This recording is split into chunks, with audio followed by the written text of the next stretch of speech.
Bonjour, vous êtes là?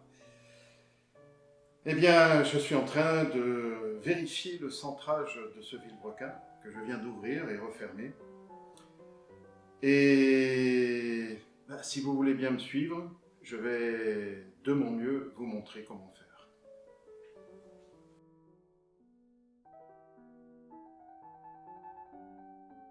Donc, pour intervenir sur les vilebrequins, il nous faut tout d'abord une presse hydraulique. Cette presse hydraulique, de capacité de 15 tonnes, permettra de faire la majorité des vilebrequins, que ce soit des vilebrequins de petite cylindrée ou de forte cylindrée. Un détail, sur le banc de la presse, nous avons fait un aménagement pour pouvoir laisser passer le pied de bielle, comme nous verrons tout à l'heure. Ensuite, ici les lunettes de protection, le tablier, et pour ouvrir et refermer le vilebrequin, des plaques de désassemblage et d'assemblage. Ici, des cales pour pouvoir pousser sur les manetons, différentes bagues qui ont été récupérées, des bagues de roulement. Ici, des rondelles qui vont nous servir pour les calages, pour les montages d'assemblage et de désassemblage. Les outils de contrôle d'alignement. Donc, pour contrôler l'alignement de notre vilebrequin, il va nous falloir un marbre. Le marbre, c'est une plaque en acier ou en fonte rectifiée. Sur ce marbre, il nous faut 2 V. Donc un V, c'est une pièce qui ressemble à ça, avec différentes encoches pour pouvoir régler les hauteurs, ou un support entre pointes, comme ici. Donc une pointe, une autre, et le vilebrequin qui va se situer entre les deux. Pour contrôler, il nous faut un instrument de mesure, comparateur à aiguille, au centième de millimètre, avec son support magnétique. Donc, support magnétique que je peux placer et déplacer à ma guise et régler comme je veux à ma guise aussi. L'assemblage des vilebrequins se faisant par serrage, nous devrons utiliser des lubrifiants. De la graisse mécanique, normale, ou idéalement du suif, le suif étant de la graisse de bœuf. Pour faire des repères sur notre vilebrequin, nous allons utiliser un feutre permanent, un feutre tableau blanc, une mine grasse ou tout simplement des craies. Pour modifier le centrage, une seule méthode, frapper avec un maillet de cuivre. Donc la particularité de ce maillet, c'est qu'il a une masse importante et cette masse est en cuivre. Le cuivre pouvant se déformer pour ne pas abîmer les soies du vilebrequin. Il existe différentes dimensions de maillets. Ça, c'est pour les gros vilebrequins. Ça, c'est, je dirais, un usage courant. Et on voit que ce maillet a été pas mal utilisé. Ou un modèle plus petit pour les petits vilebrequins. Pour écarter, pour modifier là aussi le centrage, on va utiliser des coins en acier sur lesquels on va venir frapper. Et ne jamais oublier les 2 tôles en inox de protection pour ne pas marquer justement les soies du vilebrequin. Le matériel de contrôle dimensionnel.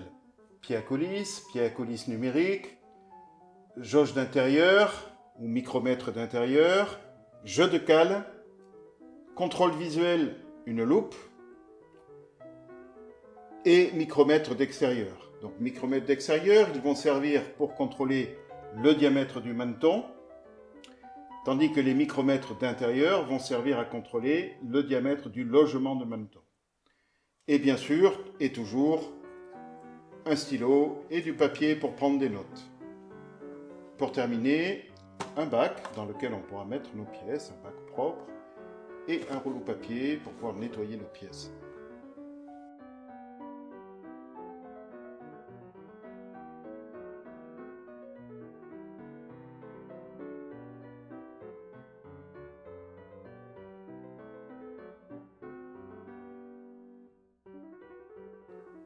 Avant d'intervenir sur le démontage et le remontage des vilebrequins, je tiens à placer ce vilebrequin dans son contexte de fonctionnement, afin de vous expliquer pourquoi il faut des tolérances de montage très fines et très sévères. Le vilebrequin, ici on a un moteur pédagogique. Le vilebrequin, il est là. c'est la partie qui tourne, ici. On voit la clavette du volant. On voit le piston qui monte et qui redescend, puisque ce vilebrequin est relié par la bielle au piston. Et ce vilebrequin repose dans l'écarter moteur sur 2 roulements, qui sont ici. Sur ce vilebrequin, j'ai symbolisé par des flèches roses les paliers. Donc, chaque palier va recevoir soit un roulement, soit une bague. Les 2 paliers principaux reçoivent un roulement. Ici, on a une bague qui va assurer un maintien et elle assure en même temps l'étanchéité pour l'arrivée d'huile dans le vilebrequin. Enfin, en bout de vilebrequin, avant le volant magnétique, on a un dernier roulement. Donc, on peut dire que ce vilebrequin repose sur 1, 2, 3, 4 paliers. Comme le vilebrequin d'une Ducati de 1970, celui-ci reçoit aussi 4 paliers. Les 2 paliers principaux, un 3e palier côté transmission primaire, et enfin un dernier palier qui reçoit ici une bague qui assure l'étanchéité pour ramener l'huile dans le vilebrequin côté distribution. Ce qui est impératif, c'est que les axes de ces paliers soient parfaitement alignés. Du coup, les axes de notre vilebrequin au niveau des paliers doivent l'être tout autant.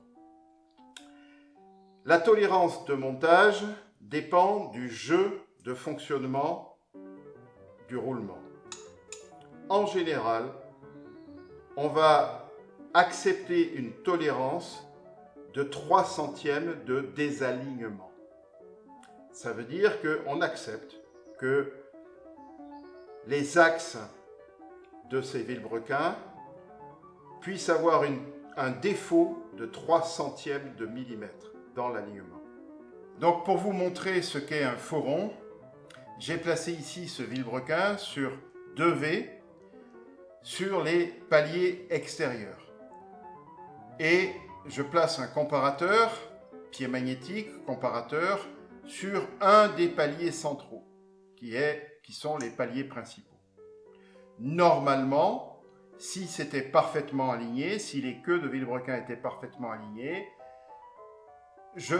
quand je fais tourner mon vilebrequin, il ne devrait pas y avoir de déplacement de l'aiguille de mon comparateur. Or là, vous pouvez constater qu'il y a un déplacement de l'ordre de 7 à 8 centièmes. On peut dire que ce vilebrequin n'est pas dans la tolérance de montage, puisque normalement nous aurions dû lire un maximum de 3 centièmes.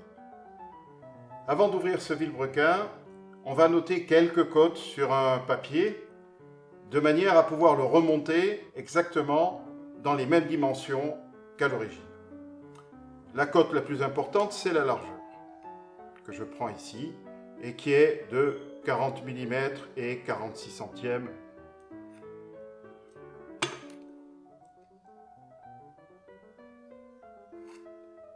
Cote que je porte donc sur mon schéma. Une fois qu'on a vérifié cette cote, on peut aussi, à l'aide du jeu de cale, vérifier le jeu qu'il y a latéral au niveau de la bielle.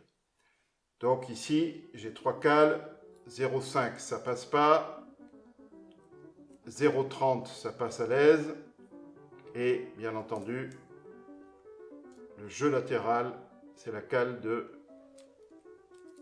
0,40. Ce jeu latéral est très important.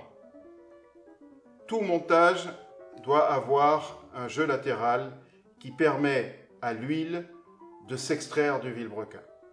Certaines bielles, comme celle-ci, ici, ont des échancrures qui permettent à l'huile de sortir, mais il faut aussi que l'huile puisse sortir sur les côtés de la bielle pendant le fonctionnement du moteur. Le contrôle dimensionnel étant terminé, avant d'ouvrir le vilebrequin, on peut aussi faire un contrôle visuel. notamment l'état des queues. Ici, on note qu'il y a un enlèvement de matière, la clavette a dû se rompre et le cône est touché. On note aussi une usure sur la portée de roulement de chaque côté.